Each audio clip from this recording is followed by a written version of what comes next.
Hello everyone, I'm Heather.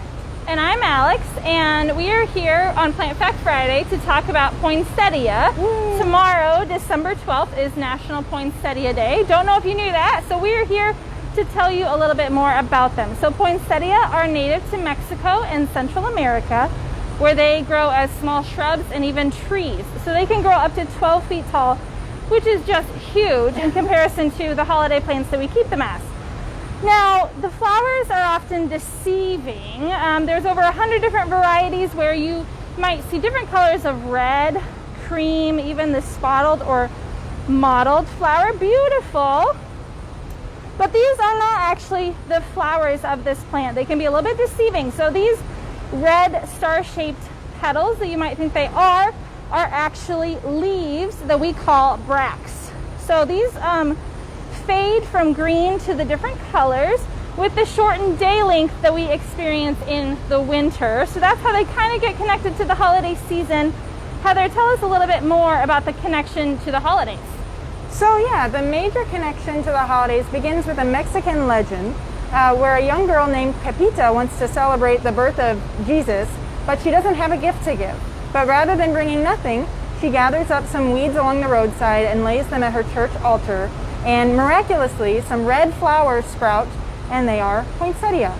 And so because of this legend, in Mexico, these flowers are known as the Flores de Nochebuena, which means flowers of New Year's Eve or Christmas Eve, or flowers of the Holy Night.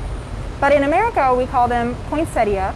And this is because of a man named Joel Roberts Poinsett. And this man was the United States' first ambassador to Mexico back in the 1820s. And he was also an amateur botanist.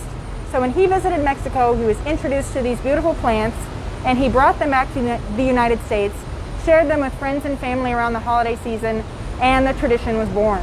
And today, in the United States alone, in just a short 6-week period around the holiday season, we sell over 70 million of these plants in just that short little period. So clearly, it's a very prolific tradition. Now, Alex, can you tell us a little bit more about the flowers of these plants? Yes, so the flowers, I said these are the leaves called the bracts. The actual flowers are teeny tiny right here in the middle. Those are called cyathea flowers. So these contain both the male and the female flowers, and you can even see some little pollen right here on those flowers. So cute. Super cute. And what's interesting is we don't really know who pollinates these plants in the wild, but we do know that wasps often visit these flowers a little bit. Heather, tell us why tomorrow is National Poinsettia Day. That's right. So tomorrow, December 12th, is actually the anniversary of Joel Roberts Poinsett's death. So yes. Thanks, Mr. Poinsett. And also, if you haven't caught on already, the reason we call these plants poinsettia is in honor of his name. Now, in addition to all these wonderful things that we're learning about these plants, they do have kind of a bad reputation. Yes. What can you tell us about that? So the poinsettia are in the Euphorb genus, or the spurge family. And that family often has plants like the croton or the rubber tree, which have a thick, sappy latex within the leaves that in many cases is toxic. But there has been a lot of research on the poinsettia specifically that says, no, it is not toxic to humans or animals.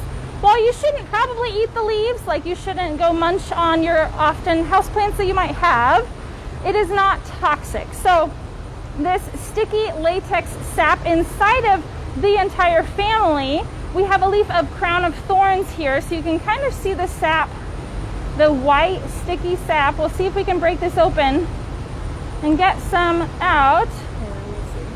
This is from the crown of thorns, also in the family. Do you have any over there? Sap.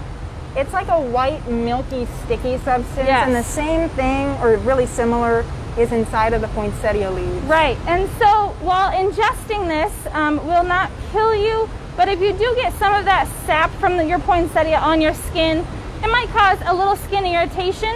You don't want to get it in your eyes, so just give your hands a quick hand washing if you get that sap on your skin. Now, we hope you've enjoyed learning a little bit more about these common and beautiful plants. If you do have a poinsettia or plan on getting one this holiday season, We recommend that you don't toss them after the holidays. Keep them because they're a beautiful houseplant. After the days return to a normal length, the petals, the bracts, will change back to their dark green, which is a really nice color. But if you're up for a little bit of a challenge, you can actually get your plants to rebloom and become colorful again next year. And I say it's a little bit of a challenge because the process requires sort of simulating that shortened day length by depriving your plants of light for part of the year while still keeping them healthy and happy. So it's a balancing act. It takes some tender loving care, some effort, but it can definitely be done, and the result is beautiful, colorful plants year after year. And if you're interested in doing that, I recommend just searching Poinsettia Rebloom on the internet and following one of the many guides and calendars that are out there. Thank you again for joining us for another Plant Fact Friday, and we look forward to seeing you next week.